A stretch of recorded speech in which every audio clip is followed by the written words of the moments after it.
Selamat pagi Ibu Bapak dan Saudara yang dikasihi Tuhan. Pagi hari ini kembali kita hendak bersama-sama mensyukuri akan berkat karunia Tuhan di sepanjang kehidupan kita. Terlebih kita juga hendak bersama-sama mempelajari kembali sebagian kecil firman Tuhan. Oleh sebab itu saya mengajak kita semua datang pada Tuhan di dalam doa kita berdoa. Engkau yang menciptakan langit bumi dengan segala isinya, Engkau yang memeliharakannya, Engkau yang menyertai sepanjang kehidupan ciptaan milik Tuhan. Bersyukur kalau pada pagi hari ini Engkau perkenankan kami bersama-sama hadir di dalam persekutuan doa. Bersyukur atas kehidupan baru, bersyukur atas kesempatan dan waktu yang masih Engkau berikan di dalam kehidupan kami. Bersyukur pula kalau pagi hari ini kami kembali boleh belajar memahami akan firman Tuhan. Biarlah nyatakan kehendak-Mu bagi kami semua ya Tuhan. Buka mata batin kami, telinga dan pemikiran kehidupan kami tertuju kepada firman Tuhan. Dan biarlah hamba-Mu yang hendak menyampaikan firman pun Tuhan akan pakai mulut, bibir, lidah dan pemikirannya untuk boleh menuangkan setiap idenya sesuai dengan kehendak Tuhan sendiri. Menyerahkan waktu ini sepenuhnya ke dalam tangan kuasa-Mu, dan hanya di dalam nama Tuhan kami Yesus Kristus kami berdoa. Amin. Ibu bapak saudara yang dikasihi Tuhan, pagi hari ini kita hendak bersama-sama belajar dari Roma 8 ayatnya yang ke-28. Roma 8 ayatnya yang ke-28 saya akan membacakan untuk kita semua. Kita tahu sekarang bahwa Allah turut bekerja dalam segala sesuatu untuk mendatangkan kebaikan bagi mereka yang mengasihi Dia, yaitu bagi mereka yang terpanggil sesuai dengan rencana Allah. Saya ulang, kita tahu sekarang bahwa Allah turut bekerja dalam segala sesuatu untuk mendatangkan kebaikan bagi mereka yang mengasihi Dia, yaitu bagi mereka yang terpanggil sesuai dengan rencana Allah. Demikian pembacaan saya, dan yang berbahagia tentu kita semua yang mau mendengar, memelihara firman Tuhan, bahkan melakukan dengan setia dalam kehidupan sehari-hari. Haleluya. Amin. Ibu bapak saudara yang dikasihi Tuhan, pernahkah kita membayangkan hidup di alam Taman Eden? Di era Taman Eden. Kok kayaknya pada waktu itu, manusia pertama dalam diri Adam dan Hawa mengalami kebahagiaan yang luar biasa sepanjang hidup mereka. Kita tidak membatasi apakah mereka hidup dalam 1 hari, 2 hari, 1 tahun, 2 tahun, atau bahkan menit yang mereka jalani. Tetapi saya membayangkan bahwa segala sesuatu ada di sana. Mereka menikmati kehidupan. Mereka bersukacita bersama dengan Allah. Mereka mengembangkan bakat hidup mereka. Mereka memiliki adab, memiliki budaya, memiliki adat pada waktu itu yang terjaga dengan baik. Pemikiran saya tentu saja. Yang menjadi pertanyaan, apakah mereka tidak bekerja? Apakah mereka tidak beranak cucu ketika dosa belum menguasai kehidupan mereka? Saudara-saudara ingat bahwa ketika mereka diciptakan, ada perintah yang ditujukan kepada Adam dan Hawa. Mereka diminta untuk menguasai apa yang sudah Allah ciptakan. Perhatikan juga bahwa mereka diminta untuk memelihara. Perhatikan juga bahwa mereka diminta untuk beranak cucu. Artinya saudara, sebelum dosa itu menguasai kehidupan manusia, sebenarnya mereka juga diminta untuk hidup secara normal-normal saja. Saya memiliki pengertian bahwa mereka juga hendak beranak cucu.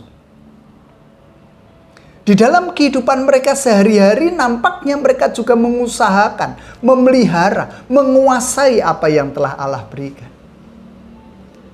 Saya berpikir bahwa mereka juga masak, mereka juga bekerja.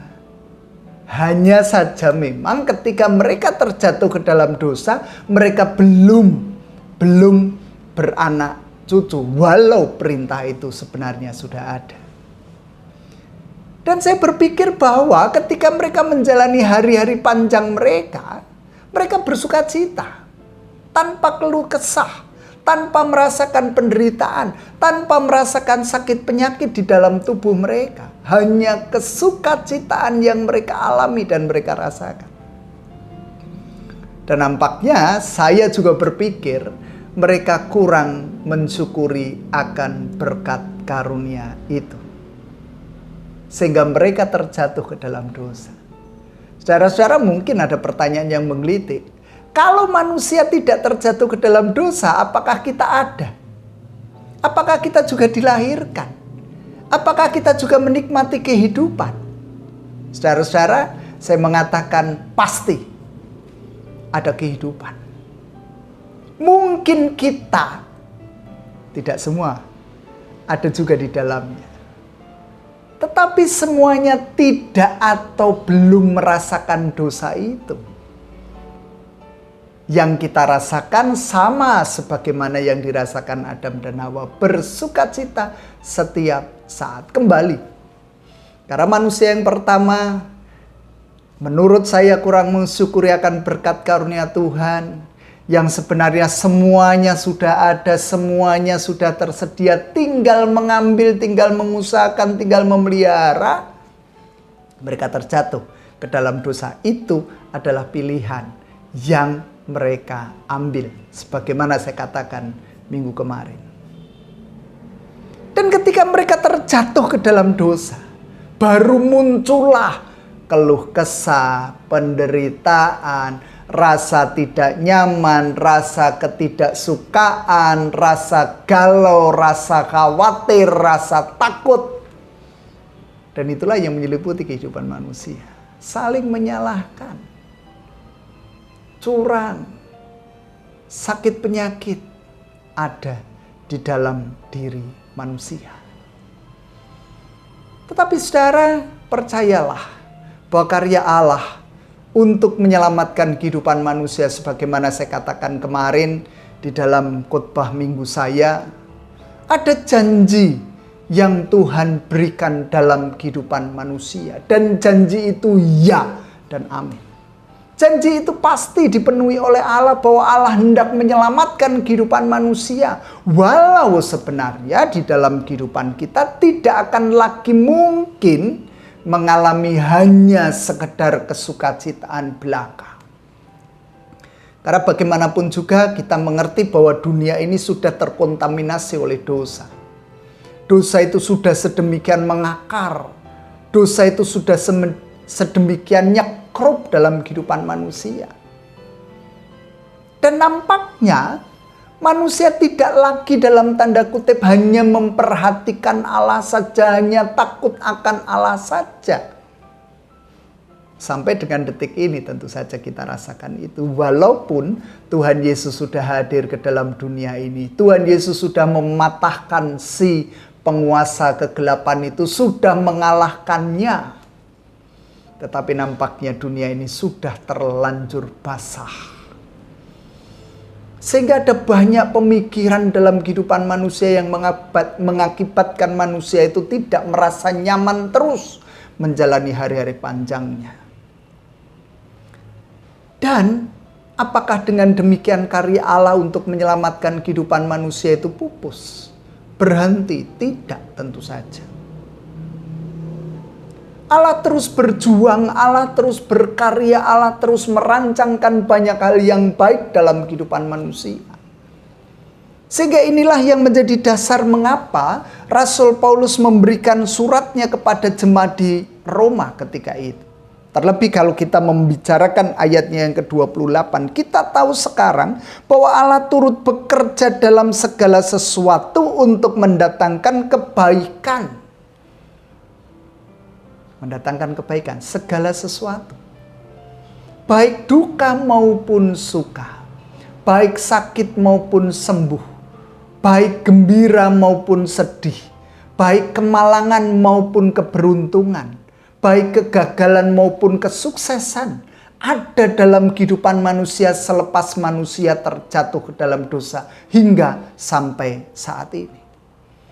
Tetapi dua hal yang berseberangan ini dikatakan oleh Tuhan mendatangkan kebaikan. Bukan hanya kesukacitaan saja yang mendatangkan kebaikan, tetapi juga kesedihan. Bukan hanya kegembiraan, tetapi duka cita. Bukan hanya kesuksesan, tetapi kemalangan itulah yang dirajut oleh Allah untuk mendatangkan kebaikan bagi kehidupan kita. Supaya apa? Supaya kita tetap ingat Tuhan, supaya kita tetap takut akan Tuhan, supaya kita tetap bergantung pada Tuhan. Jangan lupakan itu. Bahkan di sana dikatakan kebaikan yang Tuhan berikan, Tuhan nyatakan bagi mereka yang mengasihi Dia. Bukan untuk setiap orang. Ingat itu. Kemalangan dihadirkan Tuhan untuk mendatangkan kebaikan bagi siapa? Bagi yang mengasihi Dia. Kesedihan dihadirkan untuk siapa? Untuk Dia yang mengasihinya.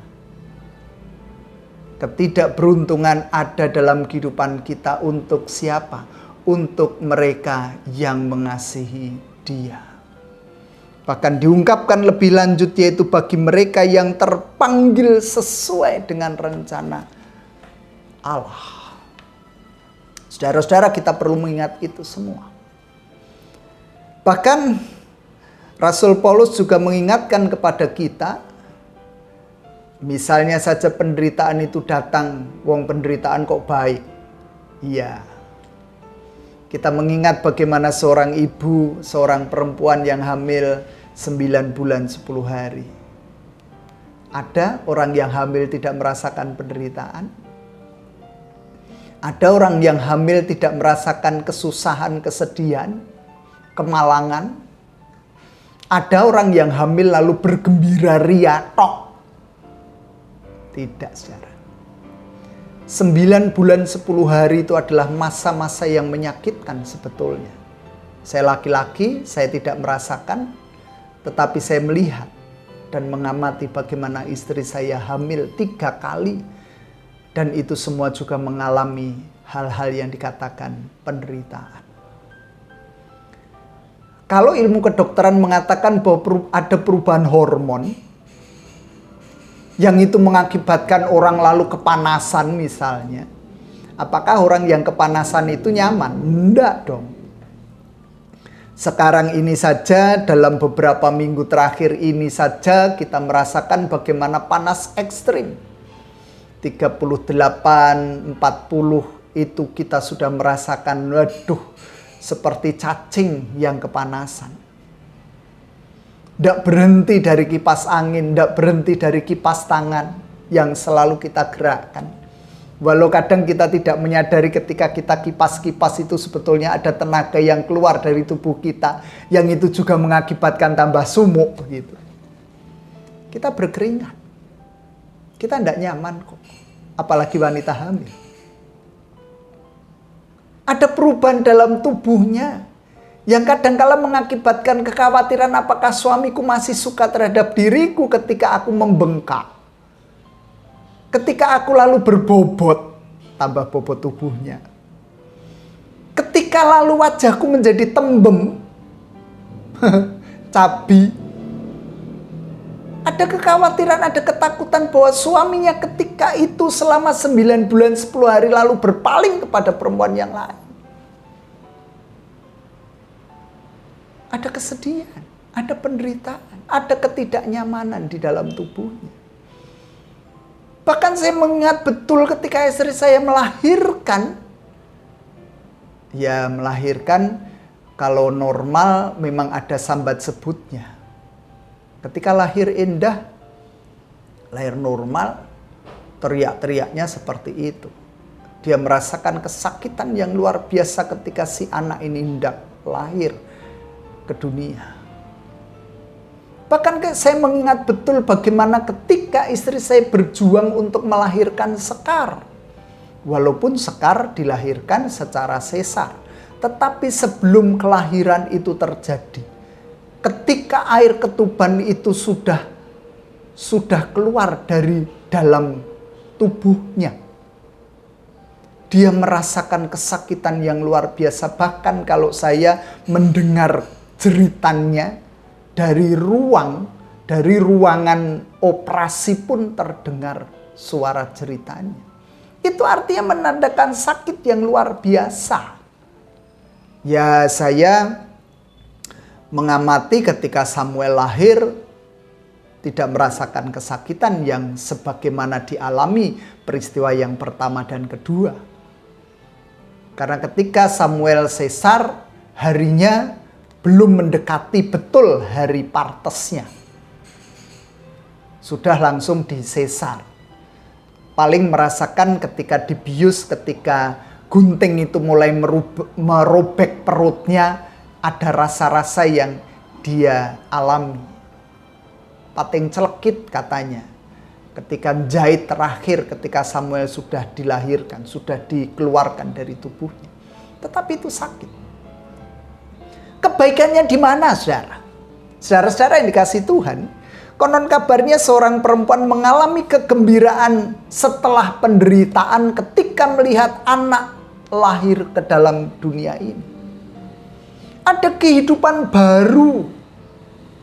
Ada generasi baru yang Allah hadirkan dalam kehidupan seorang perempuan. Bahkan ketika dokter mengatakan normal, komplit, sempurna anaknya. Luar biasa. Ini loh anaknya cantik sebagaimana ibunya. Ini loh anaknya ganteng sebagaimana bapaknya. Kesukacitaan itu tumbuh di dalamnya. Dan itulah yang nampaknya dikatakan di sana. Kita tahu sekarang bahwa Allah turut bekerja dalam segala sesuatu yang mendatangkan kebaikan bagi mereka yang mengasihi Dia. Kesukacitaan, ya iyalah kesukacitaan. Tambahnya usia, mendapatkan jabatan baru, kenaikan kedudukan, mendapatkan hadiah ketika ulang tahun, merasakan kesukacitaan, mendatangkan kebaikan bagi kita. Tetapi bagaimana dengan penderitaan-penderitaan itu?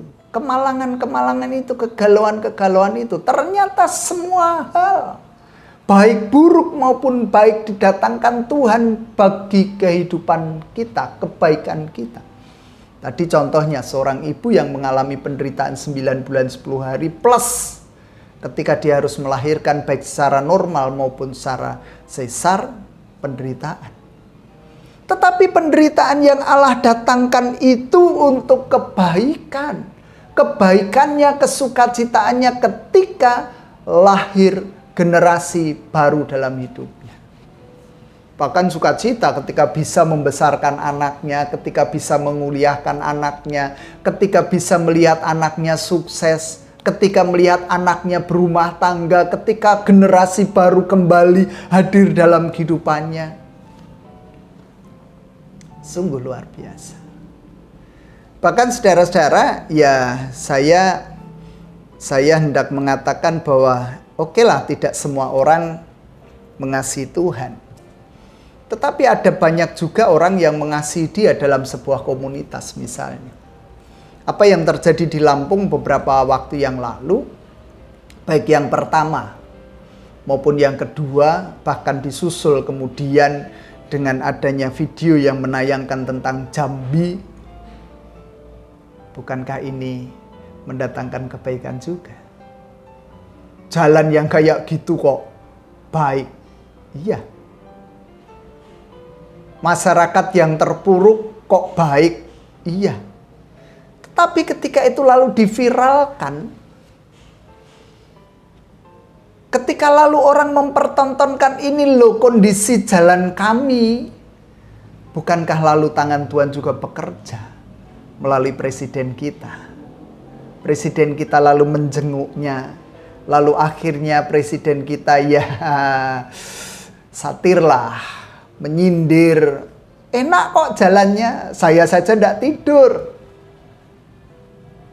Tetapi itu lalu mengingatkan bahwa jalan ini memang luar biasa parahnya. Dan lalu beliau mengatakan, biarlah ini ditangani oleh pemerintah pusat. Bukankah lalu ini mendatangkan kebaikan bagi masyarakat Lampung? Mungkin nanti akan disusul kemudian dengan masyarakat Jambi, yang konon kabarnya mengatakan bahwa lebih parah ketimbang Lampung.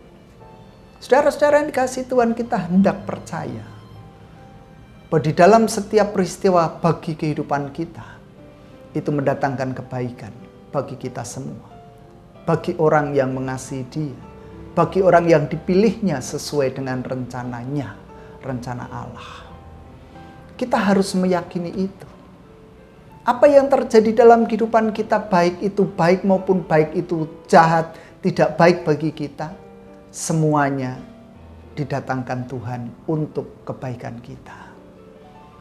Supaya apa? Supaya kita semakin mendekat dengan Tuhan. Supaya kita semakin takut dengan Tuhan. Supaya kita tetap terus mengingat Tuhan. Supaya kita tetap terpaut pada Tuhan, mengharapkan kehadiran Tuhan. Kita terus rindu berdoa, terus rindu bersekutu, rindu terus bersyukur, terus rindu menggumuli firman Tuhan. Itulah tujuannya. Dan oleh karena itu, jangan pernah meninggalkan Tuhan dalam kehidupan kita. Ayo terus kita mendekat pada Dia. Sesakit apapun, semenderita apapun, semalang apapun situasi kondisi yang kita alami, jangan lalaikan Tuhan dalam kehidupan kita. Supaya apa? Supaya Tuhan mendatangkan kebaikan dalam setiap peristiwa yang terjadi dalam kehidupan kita. Kalau saya mengatakan yang seperti ini, apakah Rudi itu baik-baik saja? Tidak, tentu saja. Rudi penuh dengan kelemahan. Rudi sering mengalami kekhawatiran. Rudi sering mengalami kesedihan. Tetapi dengan begitu, kita sama. Dengan begitu, kita diingatkan. Ayo jangan lupakan kasih setia Tuhan. Jangan pernah kendor untuk terus berharap kepadanya. Jangan pernah mundur karena banyaknya persoalan yang menimpa kehidupan kita. Kita diajak ayo terus semakin mendekat, semakin memiliki rasa takut, semakin memiliki rasa kerinduan untuk berada bersama-sama dengan Allah. Kita tidak sendirian, saudara, mengalami itu semua. Roh Kudus yang sudah tinggal diam dalam kehidupan kita, itulah yang akan menghidupi kita. Tinggal kita, ayo bebaskan diri untuk Dia berkarya. Bebaskan diri untuk Dia menguasai hidup kita. Sehingga dengan demikian, apa yang disaksikan oleh Rasul Paulus di dalam Roma 8 terlebih ayat yang ke-28 terjadi juga dalam kehidupan kita. Tuhan memberkati. Amin. Saat teduh untuk kita. Bersama kita datang pada Tuhan di dalam doa, kita berdoa. Sungguh kami mengucap syukur. Di tengah-tengah keberadaan kehidupan kami masih merasakan jangkauan tangan Tuhan. Kami masih merasakan penyertaan Tuhan. Kami masih merasakan bahwa diri kami terayomi.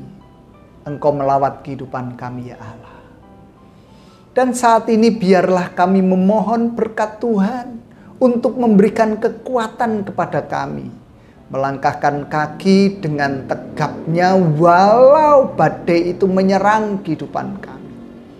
Walau kekhawatiran, ketakutan senantiasa ada dalam kehidupan kami, ya Allah. Kami percaya Engkau tidak pernah meninggalkan kami sedetik pun. Engkau berjuang bersama-sama dengan kesulitan kami, kemalangan kami, kesedihan kami, kedukaan kami, sakit penyakit kami. Tetapi satu hal yang hendak kami percayai sebagaimana Rasul Paulus percayai, bahwa semuanya itu mendatangkan kebaikan bagi kami karena kami mengasihi Engkau, karena kami takut akan Engkau, karena kami ingin terus mendekat dengan Engkau ya Tuhan. Kami hendak meyakini, hendak mempercayai bahwa Engkau memanggil kami sesuai dengan rencana-Mu. Kami hendak serahkan kehidupan kami utuh ke dalam genggam tangan kuasa Tuhan. Berdoa untuk kebaikan keluarga kami. Berdoa untuk kebaikan orang-orang yang kami kasihi. Berdoa untuk kebaikan bangsa dan negara kami. Berdoa untuk kebaikan gereja kami, ya Tuhan. Dan oleh sebab itu saat ini pun kami hendak menundukkan diri di bawah kuasa Tuhan. Biarlah Tuhan juga mendengar keluh kesah kami, kekhawatiran, penderitaan, sakit penyakit yang kami rasakan. Dengar doa pribadi kami ya Tuhan.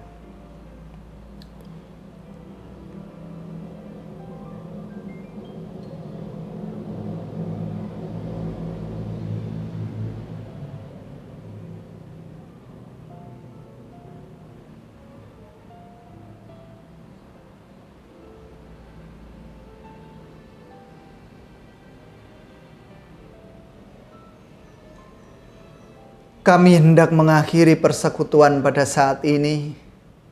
Damai sejahtera-Mu melingkupi hidup kami hari ini sampai kesudahannya. Ampuni setiap dosa pelanggaran kami ya Tuhan. Dan inilah salawat-salawat kami yang kami naikkan demi nama Putra-Mu yang tunggal, Tuhan kami Yesus Kristus. Amin. Demikian Ibu Bapak Saudara yang bisa kita lakukan pada saat ini. Biarlah Tuhan terus menopang kehidupan kita dan kita percaya bahwa Tuhan terus menopang kehidupan kita. Jangan pernah lelah. Ayo kita terus semangat. Ayo terus kita berjuang. Apapun juga menimpa kehidupan kita.